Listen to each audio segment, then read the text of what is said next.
आज के लिए प्रेम सूत्र में प्रवेश करते हैं। आज का प्रेम सूत्र है, प्रेम ध्यान है। वो स्वयं की स्वयं से पहचान है। वही ज्ञाता, वही ज्ञेय, वही ज्ञान है। प्रेम के फलक को एक पूरा विस्तार देते हुए हम लोग इन सूत्रों में चल रहे हैं। ये सूत्र उन लोगों के लिए बहुत आवश्यक हैं जो प्रेम और ध्यान को अलग-अलग करके देखते हैं। सूत्र कहता है कि प्रेम ध्यान है, अर्थात प्रेम ही ध्यान है। अगर हम प्रेम में नहीं हों तो फिर ध्यान का भी कोई अभिप्राय नहीं रह जाता, ध्यान का भी कोई औचित्य नहीं रह जाता। तो मूलतः प्रेम में है, प्रेम की यात्रा है मूल, और फिर ध्यान घटता है। ध्यान कहीं बाहर से लाना नहीं पड़ता है। प्रेम हमारे हृदय में हो तो हम कितने ध्यानपूर्ण हो जाते हैं ये हम जानते ही हैं।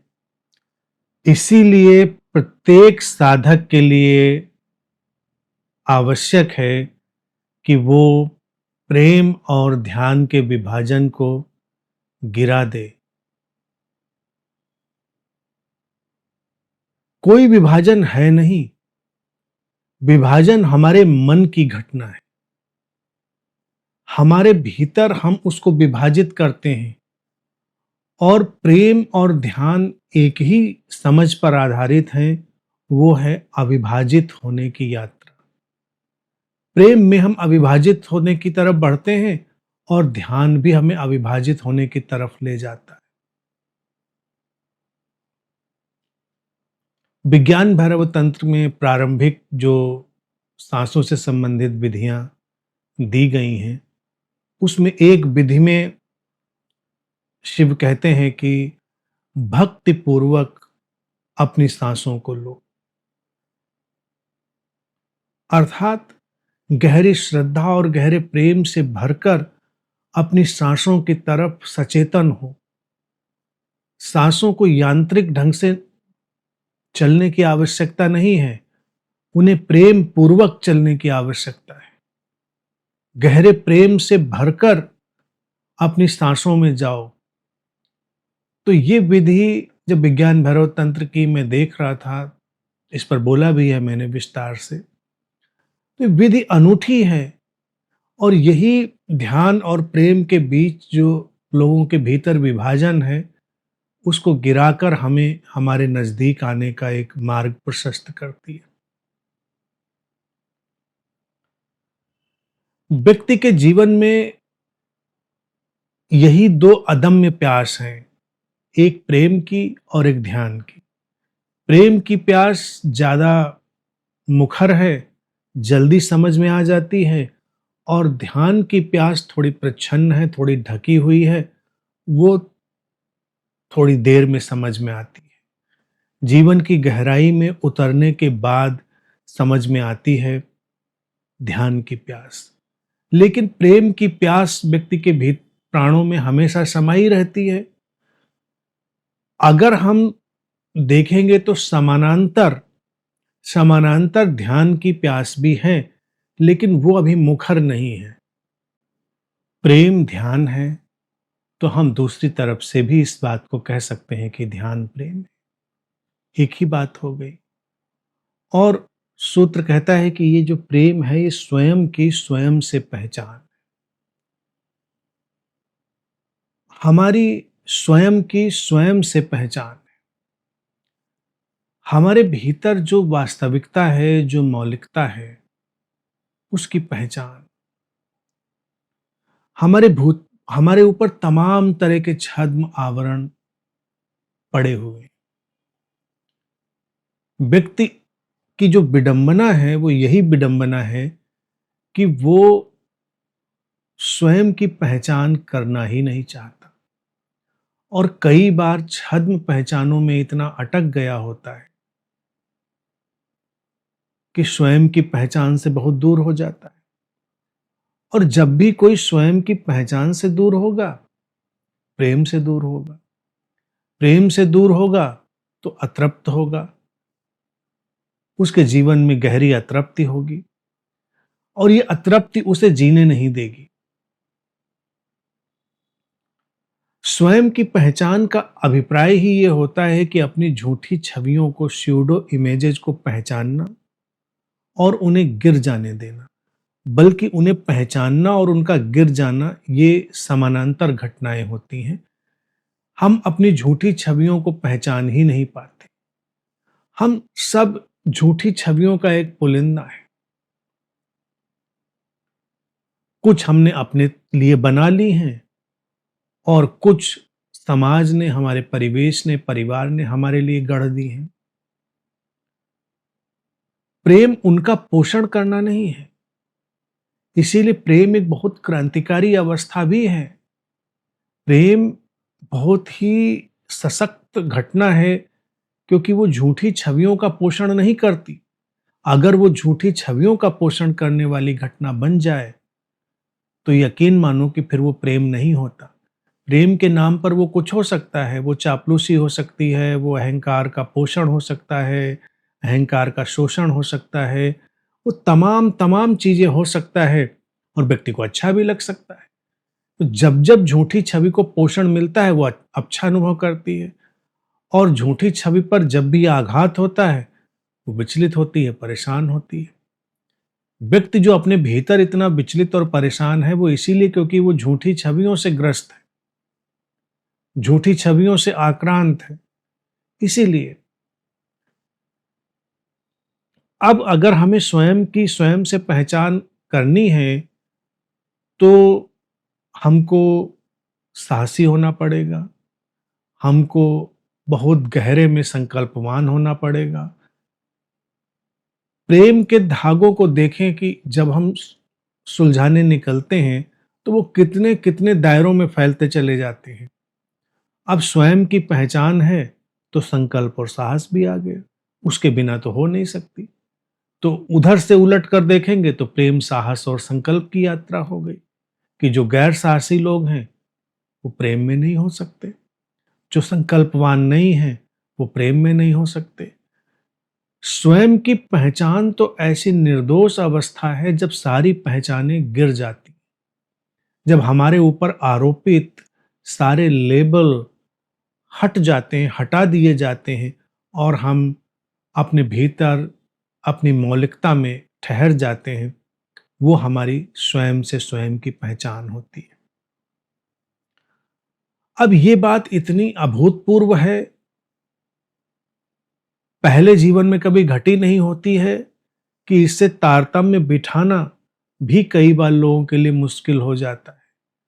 इसीलिए लोग मौलिकता की चाह करके भी मौलिकता से घबरा जाते हैं। मौलिकता से घबरा जाते हैं तो वो प्रेम का भी शास्त्र बनाते हैं, वो ध्यान का भी शास्त्र बनाते हैं। प्रेम का कोई शास्त्र नहीं होता, ना ध्यान का कोई शास्त्र होता है। वो गहनतम समझ होती है जो हमारे प्राणों में पिरोई हुई होती है। वो एक गहरी से गहरी समझ है। जो लोग इस समझ के साथ नहीं चल पाए उन्हीं को अक्सर लगता रहा कि प्रेम अंधा है, क्योंकि उनको लगता था प्रेम का समझ से क्या नाता है। प्रेम में पड़े हुए लोगों को देखो, वो कहेंगे कि प्रेम में हमें ज्ञानी थोड़ा ही होना है, हमें ज्ञान में थोड़ा ही जाना है। लेकिन प्रेम ही तो ज्ञान में ले जाएगा। प्रेम नहीं हुआ तो ज्ञान भी कैसे हो जाएगा।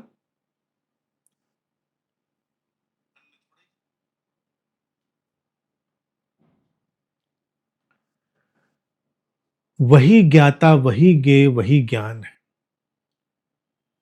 प्रेम एक टोटल पिक्चर है। ज्ञाता, ज्ञेय और ज्ञान,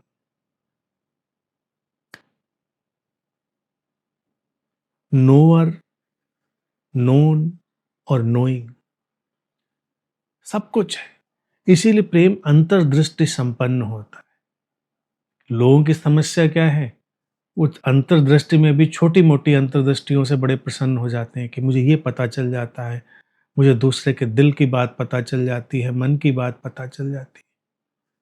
अब सीमित मनों की बात अगर पता भी चल भी जाती है तो उसमें कुछ हासिल भी नहीं है और कुछ हैरान होने की बात भी नहीं है। उसमें कुछ रखा भी नहीं है। जब हम इस ज्ञाता ज्ञेय और ज्ञान के पूरे वर्तुल को अपने भीतर आत्मसात कर लेते हैं और प्रेम उसी घटना को पूरा करता है, प्रेम सारे वर्तुल पूरा करता है, तो ये भी होगा। तो वो जो नोअर, नोन और नोइंग है, वो सब इतनी स्पष्ट हो जाती है कि हम जागतिक प्रज्ञा में प्रवेश कर जाते हैं। हम उस कॉस्मिक विज़डम में एंटर कर जाते हैं, या जिसको हम कहें, हम उस कलेक्टिव माइंड में प्रवेश कर जाते हैं, जहाँ पर हम स्व से सर्व के संवाद में जा सकते हैं, सीमा से असीम के संवाद में जा सकते हैं। और अब यहाँ पर कुछ भी अज्ञान जैसा नहीं रह जाता। अज्ञान ही है इन तीनों को तोड़कर बनी कोई घटना, जहाँ पर वो तीनों एक साथ नहीं हैं। ज्ञाता जो जान रहा है, ज्ञेय जिसे जाना गया है, और ज्ञान जो जान लिया गया है, नोइंग। नोइंग नॉलेज नहीं होती।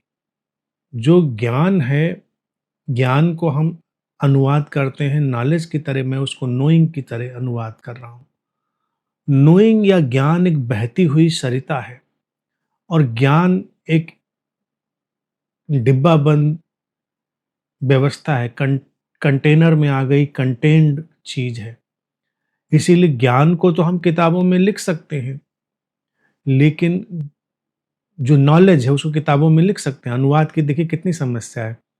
और ज्ञान जिसे हम नोइंग कह रहे हैं, उसे हम किताबों में नहीं लिख सकते। वो तो जीवंत है, वो जीवंतता में बहता है। इसीलिए जब कोई बहुत जीवंत होता है तब वो ज्ञान में प्रवेश करता है। प्रेम करता क्या है? प्रेम हमारे रोम रोम को जीवंत बना देता है, गहनतम रूप से जीवंत बना देता है।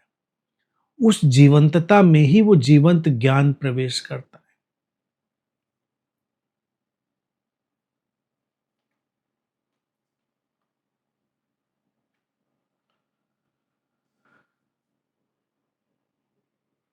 अब अगर कोई किताबों में ही सिर फोड़कर ज्ञान लेने की कोशिश कर रहा है, तब क्या होगा?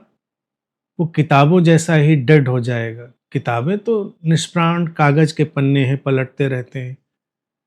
तो किताबों में सिर खपाने वाले लोगों के चेहरे भी किताबी हो जाते हैं, किताबों जैसे, सन्नाटे में खोए हुए, गुमसुम, किसी लाइब्रेरी में किसी रैक पर रखी हुई कोई तन्हा सी किताब। तो कई ज्ञानी ऐसे ही होते हैं, जब तक वो बोले नहीं पता नहीं चलता कितने ज्ञानी हैं। अच्छी बात है, ज्ञान है उनके पास, बहुत अच्छी बात है। लेकिन वो तब, जब तक वो लाइब्रेरी के रैक से उतरी हुई किताब को खोला ना जाए, पता नहीं चलता, बंद है वो। तो तमाम ज्ञानी ऐसे होते हैं जिनका ज्ञान ऐसा ही बंद होता है, डेड होता है। और प्रेम के मार्ग से जो गया है उसका ज्ञान छलकता हुआ होता है, नोइंग होता है, नॉलेज नहीं होता। वो जीवंत नदी की तरह बह रहा है। ऐसे प्रेम में गए व्यक्ति के पास भी बैठो तो ज्ञान हमें आपूरित कर लेता है। हम गए उसके प्रेम में और लौटे ज्ञानवान होकर, गुजरे प्रेम की आग से और लौटे ज्ञान की चादर ओढ़कर। क्योंकि ज्ञान वहां पर छलकता हुआ है, जीवंत है। तो ज्ञान ज्ञान में अंतर है, क्योंकि प्रेम वर्तुल को पूरा कर देता है। प्रेम अधूरेपन को हमेशा समाप्त करता है। और ये करता कैसे है? जीवंतता को चरम पे लाकर, हाइटेंड स्टेट ऑफ अलाइवनेस, और सारी छवियों को समाप्त करके। चोट किसे लगती है? हमें, हमारी छवियों को चोट लगती है। हमने अपने को ऐसा माना था, दूसरों ने हमको ऐसा माना था, और दूसरों ने हमको वैसा नहीं माना जैसा हमने अपने को माना था, तो चोट लग गई। ये मानना वानना क्या है? या तो हो या नहीं हो। मानने वानने का खेल प्रेम में नहीं पड़ता। प्रेम तो होने की एक अवस्था है, और उस होने की अवस्था में सारी मान्यताएं पिघल कर बह जाती हैं। इसीलिए तो प्रेम इस पूरे ज्ञाता ज्ञान और ज्ञेय के वर्तुल को समाहित कर लेता है। कुछ भी हो सकता है। इस विराट अस्तित्व की लीला में ज्ञान का, समझ का कोई भी रूप हो सकता है, और हर रूप अपने आप में सुंदर है, वरेण्य है, चुनने योग्य है।